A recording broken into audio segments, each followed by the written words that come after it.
Hi ನಮಸ್ತೆ ರೀ friends ಎಲ್ರಿಗೂ ಫ್ರೆಂಡ್ಸ್ ಇಲ್ಲಿ ನೋಡ್ರಿ ನನ್ನ ಇವತ್ತಿನ ಈ ವಿಡಿಯೋದಲ್ಲಿ ನಿಮಗೆ ನಾನು ಒಂದು ಹೆಲ್ದಿಯಾಗಿರುವಂಥ ಒಂದು ಹೈ ಪ್ರೋಟೀನ್ ಇರುವಂಥ ಒಂದು ಮೊಳಕೆ ಕಟ್ಟಿದ ಮಡಿಕೆ ಕಾಳಿನ ಪಲ್ಯನ ನಾವು ಮನೆಯಲ್ಲಿ ಯಾವ ಥರ ಸಿಂಪಲ್ಲಾಗಿ ಅಂದರೆ ಯಾವುದೇ ಥರ ಮಸಾಲ ಹಾಕ್ಲಾರ್ದನ ಯಾವ ಥರ ನಾವು ಪಲ್ಯ ಮಾಡ್ಕೊಂಡು ತಿನ್ಬೋದು ಅಂತ ನಾನು ನಿಮಗೆ ತೋರಿಸ್ಕೊಡ್ತೀನಿ. ಇಲ್ಲಿ ನೋಡ್ರಿ ಮಡಿಕೆ ಕಾಳನ್ನ ಮೊಳಕೆ ಬಂದಿದ್ದನ್ನು ನೀಟಾಗಿ ನಾನು ವಾಶ್ ಮಾಡಿ ಇಟ್ಕೊಂಡೀನಿ. ಆಮೇಲೆ ಒಂದು ಪಾತ್ರೆಗೆ ಒಂದು 2-3 ಸ್ಪೂನಿನಷ್ಟು ಆಯಿಲ್ ಹಾಕಿ, ಆಯಿಲ್ ಕಾದ್ಮೇಲೆ ಅದಕ್ಕೆ ಒಂದು ಸ್ವಲ್ಪ ಸಾಸಿವೆ, ಆಮೇಲೆ ಒಂದು ಸ್ವಲ್ಪ ಕರಿಬೇವು ಹಾಕಿ, ಒಂದು ಮೀಡಿಯಮ್ ಸೈಜಿನಷ್ಟು ಈರುಳ್ಳಿನ ನಾನು ಚಿಕ್ಕದಾಗಿ ಕಟ್ ಮಾಡಿ ಇಟ್ಕೊಂಡಿದ್ದೆ. ಇದಕ್ಕೆ ಒಂದು ಸ್ವಲ್ಪ ಈರುಳ್ಳಿ ಜಾಸ್ತಿ ಇದ್ರೂ ಇನ್ನೂ ಟೇಸ್ಟ್ ಆಗ್ತೈತೆ ರೀ. ಹಾಗಾಗಿ ಒಂದು ಸ್ವಲ್ಪ ದೊಡ್ಡದಾಗಿ ತಗೊಂಡೇನಿ.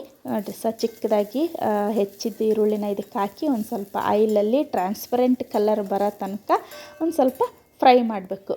ಇದಾದಮೇಲೆ ಇದಕ್ಕೆ ನಾನು ಒಂದು ಸ್ವಲ್ಪ ಹಿಂಗೆ ಹಾಕ್ತದೇನು ರೀ. ನಾನು ಪ್ರತಿಯೊಂದು ನಾನ್ ವೆಜ್ ಅಡುಗೆ ಬಿಟ್ಟು ಇನ್ನು ಎಲ್ಲದಕ್ಕೂ ನಾನು ಒಂದು ಸ್ವಲ್ಪ ಹಿಂಗೆ ಬಳಸ್ತೇನೆ ರೀ. ಹಾಗಾಗಿ ಸ್ವಲ್ಪ ಹಿಂಗೆ ಹಾಕ್ಕೊಂಡೇನಿ. ನೀವು ಬೇಕಿದ್ರೆ ಹಾಕ್ಕೊಳ್ರಿ, ಇಲ್ಲಕರ ನಡೀತೈತಿ. ಒಂದು ಸ್ವಲ್ಪ ಅರಿಶಿನ ಪುಡಿ ಹಾಕ್ಕೊಂಡೇನಿ. ಇದಾದಮೇಲೆ ಇಲ್ಲಿ ನೋಡಿರಿ, ಇದನ್ನು ನಾನು ಹಸಿ ಮೆಣಸಿನ್ಕಾಯಿನ ಹೆಚ್ಚಿ ಹಾಕ್ಕೊಂಡಿಲ್ಲ. ಈ ಥರ ಮಾಡಿ ಹಾಕೋದ್ರಿಂದ ಇನ್ನೂ ಟೇಸ್ಟಾಗಿ ಬರ್ತೈತಿ. ಏನಪ್ಪ ಅಂತಂದ್ರೆ ಹಸಿ ಮೆಣಸಿನ್ಕಾಯಿ, ಒಂದು ಸ್ವಲ್ಪ ಬೆಳ್ಳುಳ್ಳಿ, ಕೊತ್ತಂಬರಿ, ಉಪ್ಪು ಇದಿಷ್ಟನ್ನು ನಾನು ಮಿಕ್ಸಿ ಮಾಡ್ಕೊಂಡೇನಿ. ಆ ಮಿಕ್ಸಿ ಮಾಡ್ಕೊಂಡಿದ್ದನ್ನು ನಾನು ಇದಕ್ಕೆ ಹಾಕ್ಕೊಂಡೇನಿ. ಅಂದರೆ ಈ ಥರನ ನೀವು ಹಸಿಮೆಣಸಿನ್ಕಾಯಿನ ಹುರಿದು ಅದಕ್ಕೊಂಚೂರು ಉಪ್ಪು, ಬೆಳ್ಳುಳ್ಳಿ, ಕೊತ್ತಂಬರಿ ಹಾಕಿ ಮಿಕ್ಸಿ ಮಾಡಿ ಇಟ್ಕೊಂಬಿಟ್ರೆ ನೀವು ಯಾವ ಥರದ್ದು ಪಲ್ಯ ಮಾಡಿದ್ರೂ ಅದಕ್ಕೊಂದು ಸ್ವಲ್ಪ ಹಾಕಕ್ಕೆ ಬರ್ತೈತಿ. ಹಂಗಾಗಿ ನಾವು ಈ ಥರ ಮಾಡಿಟ್ಕೊಂಡಿರ್ತೇವೆ ಮನ್ಯಾಗ. ನೋಡಿರಿ, ಅದನ್ನೊಂದು ಸ್ವಲ್ಪ ಹಾಕಿ ಈಗ ನಾನೇನು ಮೊಳಕೆ ಬಂದಿತ್ತಲ್ಲ ಮಡಿಕೆ ಕಾಳು, ಅದನ್ನ ನಾನು ಇದಕ್ಕೆ ಹಾಕ್ತದೀನಿ. ಹಾಕಿ ಇದನ್ನು ನೀಟಾಗಿ ಚೆನ್ನಾಗಿ ಮಿಕ್ಸ್ ಮಾಡಿಬಿಡ್ಬೇಕ್ರಿ. ಇದನ್ನ ಈ ಒಂದು ಮೊಳಕೆ ಕಟ್ಟಿದ್ದು ಮಡಿಕೆ ಕಾಳಿನ ಪಲ್ಯ ಆಮೇಲೆ ಸಾರು ಭಾಳ ಚೆನ್ನಾಗಾಗ್ತೈತೆ ರೀ.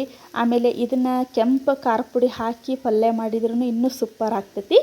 ನೆಕ್ಸ್ಟ್ ನಾನು ಬರೋ ವಿಡಿಯೋದಲ್ಲಿ ಅದನ್ನು ನಿಮಗೆ ತೋರಿಸ್ತೇನೆ. ಆಮೇಲೆ ಈ ಒಂದು ಮೊಳಕೆ ಕಟ್ಟಿದ್ದು ಮಡಿಕೆ ಕಾಳಿನ ಸಾರಂತೂ ಭಾಳ ನಂಬರ್ 1 ಆಗ್ತೈತೆ ರೀ. ಆ ಒಂದು ಸಾರನ್ನ ನಿಮಗೆ ನೆಕ್ಸ್ಟ್ ಇದರಿಂದ ನಾನು ತೋರಿಸ್ಕೊಡ್ತೇನೆ. ಇಲ್ಲಿ ನೋಡಿರಿ, ನೀಟಾಗಿ ಮಿಕ್ಸ್ ಮಾಡಾದಮೇಲೆ ಒಂದು ಟೀ ಕುಡಿಯೋ ಲೋಟದಲ್ಲಿ ಒಂದು ಸಾರಷ್ಟೇ ನೀರು ಹಾಕಿದ್ದೀನಿ. ಯಾಕಂತಂದ್ರೆ ಈ ಪಲ್ಯನ ಜಾಸ್ತಿ ಕುದಿಸ್ಕೊಂಡು ತಿನ್ನಬಾರ್ದ್ರಿ, ಸ್ವಲ್ಪ ಕುದ್ದಿರ್ಬೇಕು. ಯಾಕಂತಂದ್ರೆ ಜಾಸ್ತಿ ಕುದ್ರೆ ಅದರಲ್ಲಿರೋ ಪ್ರೋಟೀನ್ ಅಂಶನ ಹೋಗಿಬಿಡ್ತೈತಿ, ತಿನ್ಬೇಕಾದ್ರೆ ಟೇಸ್ಟ್ ಬರೋಂಗಿಲ್ಲ. ಹಾಗಾಗಿ ಸ್ವಲ್ಪ ನೀರನ್ನ ಆ್ಯಡ್ ಮಾಡ್ಕೊಂಡು ಈ ಥರ ಒಂದು ಮುಚ್ಚಳ ಮುಚ್ಚಿ ಒಂದು 3-4 ನಿಮಿಷ ಕುದಿಸ್ಬಿಟ್ರೆ ಇಲ್ಲಿ ನೋಡಿರಿ ನಮ್ಮ ಮೊಳಕೆ ಬಂದಿರೋ ಮಡಿಕೆ ಕಾಳಿನ ಪಲ್ಯ ರೆಡಿ ಆಯಿತು. ಈ ಒಂದು ಪಲ್ಯನ ಕಟ್ಗಲ್ ರೊಟ್ಟಿ, ನಮ್ಮ ಉತ್ತರ ಕರ್ನಾಟಕ ಸೈಡ್ ಕಟ್ಗಲ್ ರೊಟ್ಟಿ ಬರ್ತೈತಲ್ರಿ, ಆ ರೊಟ್ಟಿ ಜೊತೆಗೆ ಸ್ವಲ್ಪ ಮೊಸರು ಹಾಕ್ಕೊಂಡು ಈ ಪಲ್ಯನ ತಿಂತಾಯಿದ್ರೆ ನಿಜವಾಗ್ಲೂ ಎಷ್ಟು ಟೇಸ್ಟ್ ಆಗಿರ್ತೈತಿ ಅಂದ್ರೆ, ಪ್ಲೀಸ್ ಫ್ರೆಂಡ್ಸ್ ನೀವು ಈ ಥರ ಇದನ್ನು ಸಿಂಪಲ್ಲಾಗಿ ಮಡಿಕೆ ಕಾಳಿನ ಪಲ್ಯನ ಮಾಡ್ಕೊಂಡು ಟೇಸ್ಟ್ ಮಾಡಿರಿ ಅಂತ ಹೇಳ್ತಾ ನನ್ನ ಇವತ್ತಿನ ಈ ವಿಡಿಯೋನ ಇಲ್ಲಿಗೆ ಎಂಡ್ ಮಾಡ್ತಿದ್ದೇನೆ ರೀ. ಮತ್ತೆ ಮುಂದಿನ ವಿಡಿಯೋದಲ್ಲಿ ಸಿಗೋಣ.